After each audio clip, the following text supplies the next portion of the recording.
Man, what's good, YouTube? Back with another video, back with another banger, back with another reaction video. Y'all know what time it is. Nah, I'm sorry. But look, y'all know what time it is. Damn. Y'all know what time it is, man. We're gonna be reacting to when lions get caught on camera. When killers literally caught on video camera. Or video, whatever I want to call it. We're gonna be reacting to this, man. I know I'll be saying I'm back, but nah, I'm back this time for real, bro. We gonna be dropping bangers, man. I'm gonna talk. We finna get into that video, though, Twan. On June 4th, 2019, a heartbreaking phone call was received by the Randolph County Sheriff's Office. We've been trying to find her for the last few days, almost a week, and we've not heard from her. What is your name, honey? Butch Smith, I'm her son. We came to do a wellness check at her house. I think I found a body. Okay, honey, we'll get an ambulance out of that way, okay? As you just heard, the caller's name was Butch Smith, the son of Linda Collins. At the time of this phone call, Linda was going through a very transitional period in her life. After 10 years of service, she had just been voted out of her position as Arkansas State Senator, losing her seat in the state capitol. Moving out of my office today, I just want to say how humble I am to be your senator, how proud I was to serve you. That's the way I voted, as your conservative senator and your friend. She had also been going through a messy divorce, but Linda was a resilient person. She was able to refocus her life in just a few months. She returned to her small hometown, Pocahontas, Arkansas, a home to about 7,500 people. There, she was able to focus on her motel businesses, a Days Inn, as well as the Rock and Roll Highway 67 Inn. She was also able to spend more time with her grandchildren. Go! 39! Nick Butt! Jingle bells, jingle all the way. But a video here! She was described as the fun grandparent. She began dating a new man and was looking into new prospects for lobbying jobs around the U.S. One of those prospects was in D.C., so Linda took a trip there on May 27th. After what seemed to be a successful interview, she talked about it with her daughter Tate through text. This was the final conversation had with Linda before her disappearance. A couple of days later, Tate sent her mother a picture of a new pair of shoes. However, this time around, there was no reaction at all. Tate felt slightly unsettled by this, but her mother had said that she would be busy over the next couple days, so she tried not to assume the worst. That unsettled feeling only grew as each day passed without any response from Linda. Tate lived just outside of Little Rock, another city in Arkansas about 2 hours away from Pocahontas. At this point, Linda was supposed to be in Little Rock, getting ready to attend the Arkansas Music Awards. So Tate called her brother Butch to do a wellness check. Linda's truck was in the driveway, but she wouldn't answer the door. Peeking around the house and through the windows, nothing seemed to be out of place. Butch did not have his own key to the house, so just to be sure nothing was wrong, they decided to contact their grandfather, Linda's dad, who did have a key and would come back the next day. Their grandfather was a bit more investigative. He tried opening the doors on her truck and noticed that they were unlocked, something highly unusual from Linda, who was compulsive about keeping her vehicles. How the fuck you don't check the damn car? Like, is it hard? Like, I don't know. I don't know. I don't know if it's a race thing. I'm not trying to say it is or nothing, but like, gang, how do you not check the car? Investigate. Like what? Was locked at all times. He also tried the back door of the house and found that to be unlocked as well. He proceeded into the home. God damn, he doing everything these motherfuckers didn't do. What the fuck? Nigga tried the back door? You see your mother car outside. You don't check the car. I can see not trying to go in the house. Like, you feel me, on some scary shit. Niggas ain't trying to go in the house. I can see that. But again, which was under renovation. check at least. He called out her name My and OG, checked I'm every going in room that and motherfucker. closet, but to no avail. However, in the kitchen was a large stain that darkened the floor. At a first glance, there were two things that this stain could have been from: coffee or blood. Linda was a heavy coffee drinker, so it was possible that she could have dropped a pot of coffee and not cleaned it up. But why would she not clean it up? Either way, something clearly went wrong here. Butch was called to come help investigate the house as well, and he was there within minutes. After spending a bit more time investigating the house, they left out through the front door. As they left, their grandfather... God damn. Come wrong with these ads? I started drinking at a very young age. Just Smelled something strange coming from the driveway. Beside Linda's truck were construction materials for the house, covered by a tarp. Butch went to take a look underneath the tarp, and upon lifting it up, a swarm of flies bombarded him. The smell was overbearing, like a decomposing dead animal. He looked back and saw his mother, lying face down with her arms above her head, wrapped in a blanket. He told his grandfather that he found her, and to stay away from the tarp, physically blocking him from moving toward it. That is when Butch called 911. Linda Collins Smith. We got a 911 call from a Butch Smith. The Randolph County Sheriff's Office responded quickly, arriving on the scene with body cams rolling and creating a border of crime scene tape around the house. They were joined by the Arkansas State Police soon after. Have y'all been inside the home? Yes, we have. We'll wait till my sheriff gets here, but yeah, we're going to need in there. That's fine. Okay, so there's going to be something up with this. We are going to need CID out here. Before the sheriff, Kevin Bell, went inside the house to investigate, he took note of some observations from the outside of the house. In several places all around the house, he noticed mounting brackets on the walls. He had seen these types of mounting brackets before and knew there should have been cameras mounted on them.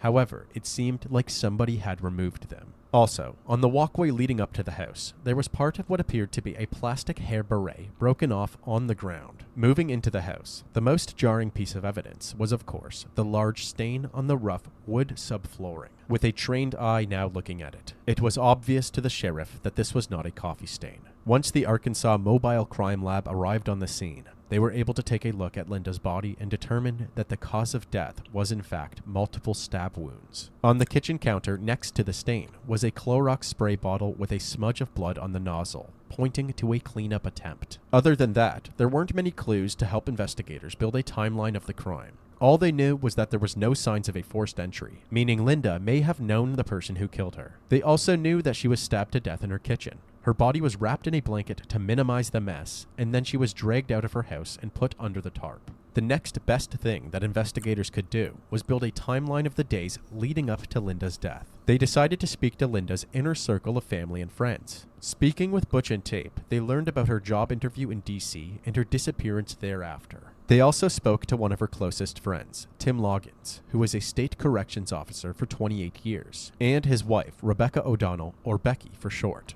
I love that woman like a sister, and this is killing me. And I know you're upset, and I don't want to upset you anymore. Oh, I know, Miss Becky. I know it's hard. She was my best friend. I started out working for her as her personal assistant. Becky started off as Linda's personal assistant, but quickly became more than just co-workers. As Becky drove Linda around and managed her hospitalities, they became good friends as well. Becky told investigators that she had picked up Linda from the airport after her trip to D.C., but was having trouble remembering the details due to misplacing her phone. I'm lost without my phone. Bless your heart, I bet you are. I think I have some screenshots in my text of her flight details. Tim had a call with Becky and Linda on the drive home from the airport. It was just simple small talk until Linda said that she was too tired to tell him all about the trip, and that they would have to catch up tomorrow. The following day, Linda texted Becky to bring lunch to the house. The two ended up arguing about Linda's new boyfriend, Rendell Wallace, who had stayed the night and left that morning. I went out there and she told me all about the night before because the man out there, Rendell, spent the night with her. When I left, she was mad at me. Why was she mad at you? I was butting in her personal life. She was talking about how the night before it had taken Rendell like 4 hours to respond to her text and calls. This is before he came over, I'm Yes. assuming. Okay.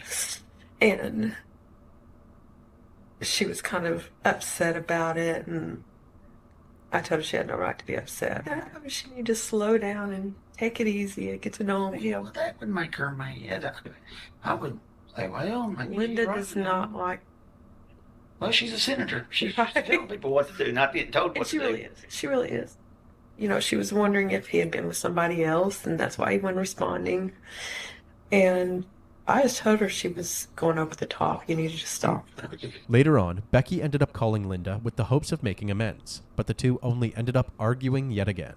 She said something about, well, I may just go over to Rendell's or something like that. And I said, I thought you didn't want me in your personal stuff. Don't tell me. And she hung up on me. After this call, Linda was scheduled for a meeting at her hotel, but she didn't show up. With this information, the next logical person to look into was Rendell. Even Tim backed up Becky's story about Rendell. You know, He was probably the last person to see her. When investigators started asking around about Rendell, they quickly found out that he wasn't exactly a new guy at all. She had told Tim that before her marriage with her ex-husband, Phil Smith, she was actually seeing both men at one point. Eventually, she made her choice to pursue her relationship with Phil, but she went on to regret that decision. Just a couple of weeks before her death, Linda and Rendell reconnected and instantly took to each other. It just picked up, and we was just happy to be with one another, you know. The detectives learned that Linda loved to dance, and that it was a big part of her and Rendell's relationship. They would frequently go on dates that revolved around dancing. We went down to the Eagles and had a few drinks and danced because we loved to dance, me and her both.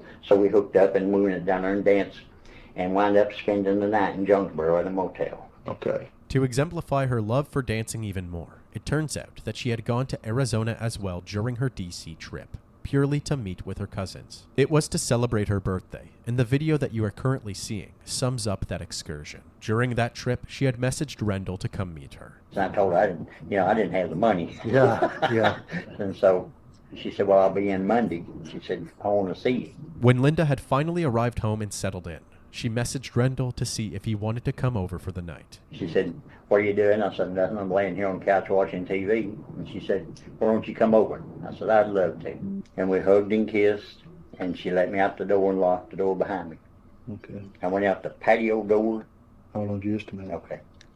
So she walked me out, Mm-hmm. the patio door? Yeah. The couple said their farewells, and Rendell proceeded to text Linda several times throughout the week, but was met with no response. But I thought, well, she's just in meetings, you know, down in Little Rock. You know, she'll get back to me later on.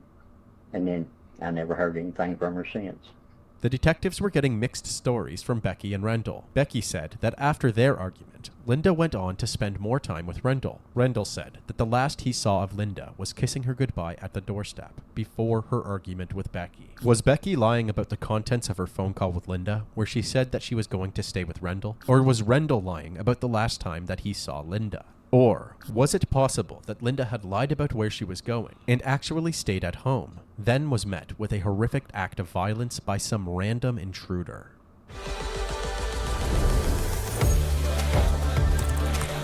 That's crazy. There were many questions that still needed to be answered to get to the bottom of Linda's demise, but Tim erred on the side of caution regarding Rendell. My entire life has taught me that you never, ever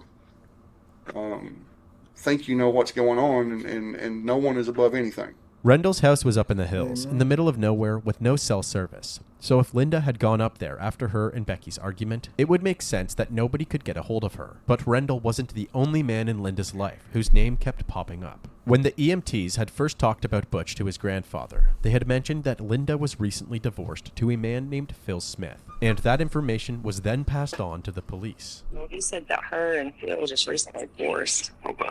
I don't know if you know that. Phil was an attorney and a municipal judge for Pocahontas when he had met Linda. He quickly became a father figure to Butch and Tate, who were in elementary school at the time. As the marriage continued and the couple's careers flourished, they became what people referred to as a power couple. They opened a couple of motels together. Phil was appointed to the bench of a circuit court, and Linda became a state senator. However, behind closed doors, things weren't as smooth as they seemed. After about 10 years of the relationship, it became more of a business arrangement than a marriage. They made it work, but after about 23 years together, and new feelings for her past love interest Rendell, the couple divorced. The settlement case began, and as they fought for the ownership of their assets, bitterness towards each other grew. Linda had even made the accusation that she had caught Phil watching pornography in his office on his state-provided computer, and she used this accusation to her advantage in the divorce settlement. Phil was then investigated by the Judicial Discipline and Disability Commission, and they determined that he had improperly used court computer equipment after regular work hours at the office. He ultimately met the consequences for this. He was essentially banned from being a judge in Arkansas from that point on. Luckily for Phil, the divorce eventually concluded, and his payout was significantly more than Linda's. She got screwed. Phil got almost everything. Here's the kicker. Linda appealed it. And when the judge says that could be another 17 months, Phil just collapsed. Oh my God, is this never going to end? It's reasonable to believe that this ongoing battle could be a motive to murder Linda. Phil's career and livelihood was in shambles, and another year and a half of divorce proceedings could have pushed him over the edge. There was one more crucial piece of information that the investigators gathered from Linda's friends and family. I'm going to tell you another thing. Linda was scared to death of him. Scared of Phil? Of Phil. Linda was deathly afraid of Phil for whatever reason. Everybody I talked to says she's scared to death of Phil. She is. She felt scared that he was going to do something. Do you think your mom's scared of your dad? Was scared of your dad? Yes. You do? Yes. You really believe there was a fear there? It wasn't an act, it was a fear there. I fully believe, firmly, with everything, believe that she was afraid of him. Let me tell you a story.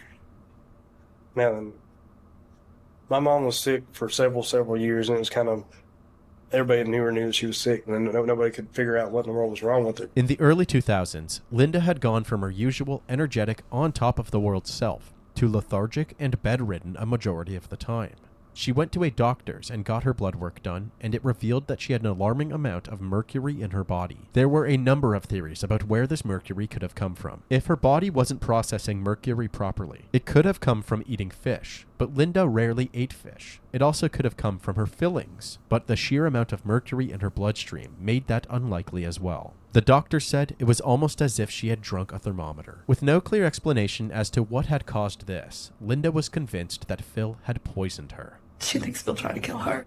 Linda told me that herself now, and said Phil done it. Almost killed her. I just can't believe that they let that go, you know? He's a judge. According to Becky, Phil had even darker secrets. What happened? I keep thinking she's going to get mad at me for telling this stuff. No. She wouldn't get mad at you, Vic.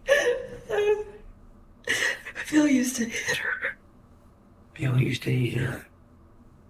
Okay, where Linda's house is, and he was just sitting there. Think he's a stalker? I saw firsthand when he showed up at his house that day when we were moving stuff out. She was uncontrollably shaking. Let's get out of here, let's get out of here, let's get out of here. She's scared of him. She's scared of him. She's very scared of him. I called Linda and I had her on the phone. And she was telling me, you're not supposed to be there, you need to leave, and all that. So I took this bitch 20 years to leave this nigga after he done constantly tried to kill him. Constantly poisoned the bitch, hit the bitch, spit on the bitch. Now he stabbed the bitch. That's all it takes. Linda told me he could get these. She knew and she divorced his ass. What was the consequences behind this shit? She knew what it is. Crazy eyes. He got these crazy eyes and looked at me and said, "You stay out of it," or something to that effect. So you were kind of scared of him too a little bit. Well, yes. Well, yeah. Linda yeah. began preparing for the Don't do worst no when it came to lie. Phil. She changed the locks on her doors, and with the help of Tim and Becky, set up a security system, including a plethora of cameras all around the house. Being forced to see ads? Getting paid to see ads? Do you know how much of the content you see on a daily basis? Every corner, window, and entrance could be seen from Linda's phone or laptop. What do you suspect then? Her ex-husband killed her. Really? Phil? Yeah. Sheriff Kevin Bell spoke to Phil over the phone, and Phil simply denied the notion that he had killed Linda. With the publicity of the case, he even sent a written statement to NBC News saying that he denied the accusations made against him. He stated, "I have not heard that Linda accused me of trying to poison her with mercury. I certainly did not do that. The divorce was unnecessarily bitter, but I was never physically violent or emotional towards Linda." He also said, "I never stalked Linda at her home, work, or any other place." While the questioning of Linda's inner circle was certainly helpful, it was mainly resulting in only rumors and accusations without any hard evidence. As the investigation pushed on, 2 memorials were held for Linda, one in the state capital Little Rock, where colleagues and political allies alike could attend and pay their respects, and one at a local church in Pocahontas, specifically for close family and friends. At the one in Little Rock, many of the attendees wore red, Linda's favorite color. Linda was a part of our weekly Bible studies, and we had great interactions with her. And it's a privilege and a pleasure to with her family and friends. I think that. Oh, Father God, thank you for the folks that have turned out this morning and showing love for Linda. Linda had a core set of values that made up who she was. She lived them out and stood firm on them no matter the cost. She was the same person behind closed doors as she was outside. We were at a concert, and Linda was dressed in her red suit with her red lipstick on. She was animated. She was passionate.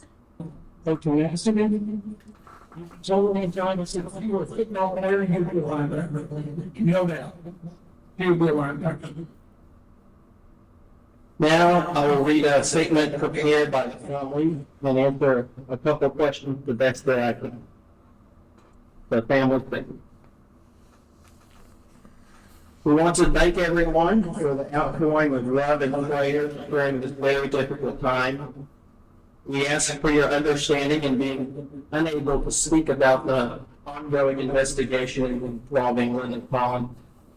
As much as we want to speak to you, know that we also want and need to protect the integrity of this investigation. We are surprised, upset, angered, and saddened by this event, and are lost for words in describing the feelings and emotions that we are currently feeling. She was always there to listen and to try to help where she could. She would always go above and beyond for people in need. At this time, her family was not taking questions and directly go to the investigating. In the time between the first and second memorial, Tate did some investigating of her own and was able to gain access to her mother's email. Linda's email was linked to her home security system, so anytime movement was captured on the cameras, she would be alerted. Looking through her inbox, Tate discovered that on the day her mom was likely murdered, there were several alerts. She informed the detectives, who were able to gain access to Linda's security system account in hopes of reviewing the camera footage. However, someone had logged into Linda's account the same day as her murder and deleted any footage from that day. Whoever did this was likely the same person who removed the cameras themselves, anything to cover their tracks. The detectives proceeded to contact the company behind Linda's security system and issued them with subpoenas and search warrants. 2 days later, a package arrived at the police department containing a flash drive with all of the footage that was stored in the cloud from Linda's cameras. As the police worked to review this footage, visitors began to arrive at Linda's second memorial in Pocahontas. The detectives were confident that whoever the killer was, they were close to Linda and would likely be at the church unless they acted quickly. Watching the footage, they pieced together a timeline leading to Linda's death, including when Becky showed up at Linda's house for a few minutes to drop off lunch. It has a delay in sending. It's what's happened. 3 hours later, a blood-curdling scream could be heard from the camera in front of the garage. Later that night, footage from the same angle captured someone returning to the crime scene, hiding under a white sheet. Continuing through the hours of footage from multiple different cameras, they finally hit the jackpot. It turns out that upon removing the cameras from their mounting brackets, they can still operate using battery power. After being thrown into the bottom of a bag, one of those cameras captured none other than Becky O'Donnell. Both her and the knife she is seen holding, covered in blood. From an outsider's perspective, this may seem like a shocking twist, but Becky was actually on the detective's radar since their first interview with her. I know, Miss Becky. I know it's hard. She was my best friend. I started out working for her as her personal assistant. Apparently, during this moment, even though Becky was letting out emotional sobs, no tears were coming out. This wasn't the only red flag that was revolving around Becky. Do you have a home phone? No. Just a cell? Yeah, I lost that today. You lost it?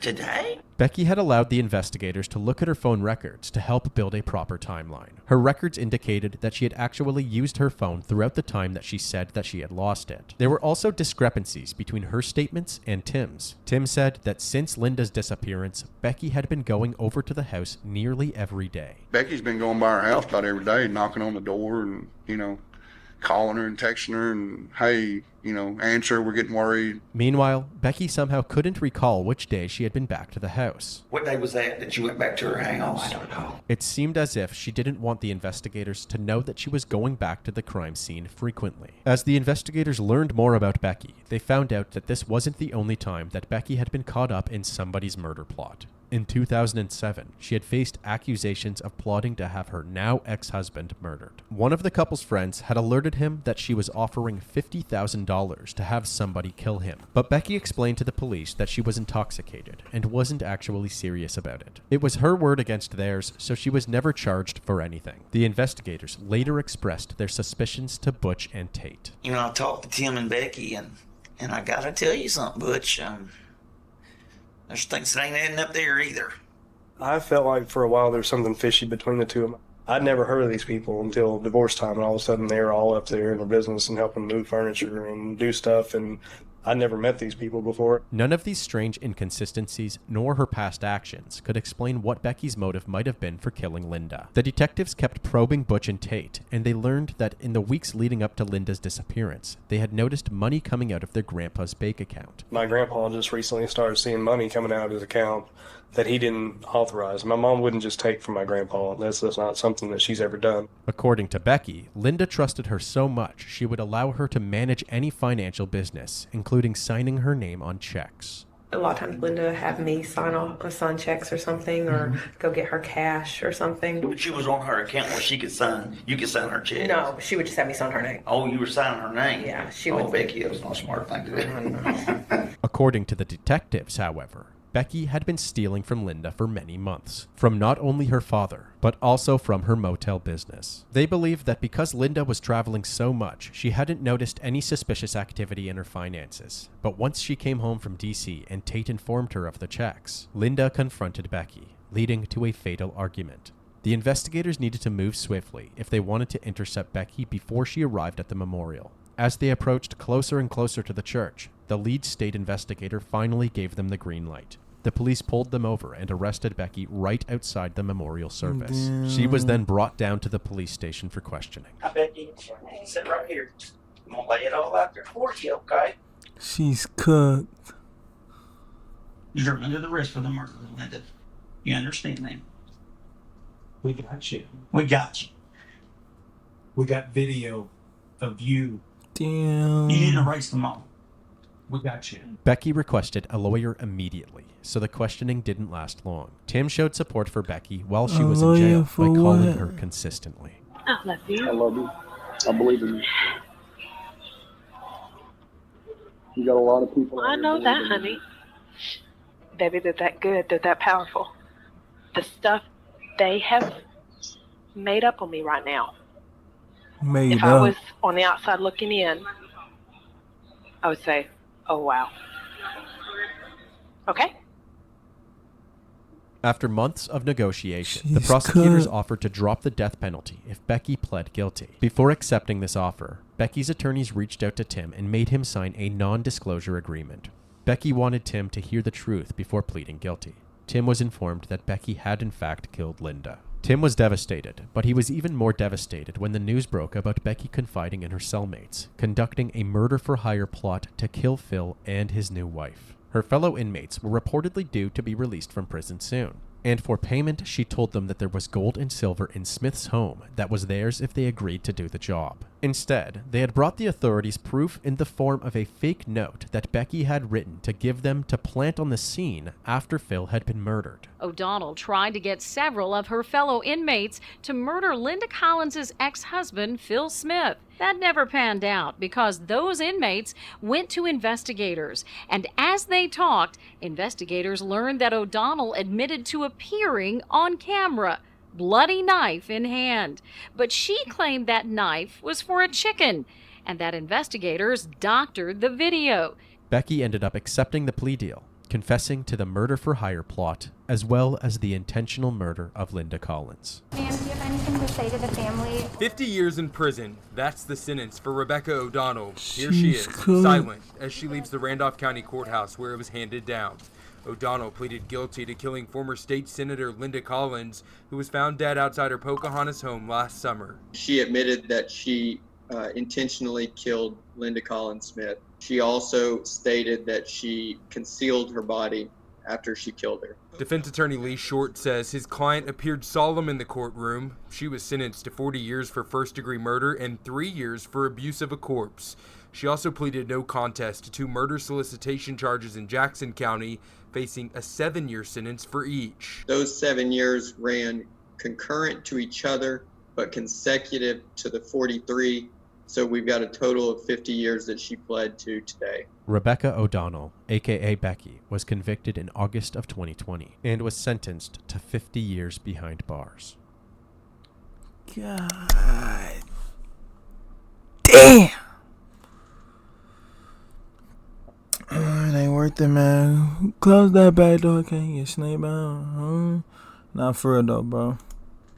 That's OD work, bro. What happened to my mother was an awful deed. It was carried out of hate. I don't know how I can take that. Somebody did that to my OG, man. I'm burning up the whole motherfucking town on my soul. The tech thing gotta help me. Fuck talk about. Nah, but look, man. Like, comment, subscribe, share this video, man. We gonna be doing some more of these, man. Oh, this had I ain't sleepy. I was like, no, y'all. Go to sleep. I'll edit this shit tomorrow and drop it, man. Like, comment, subscribe, share this video. We out, bro.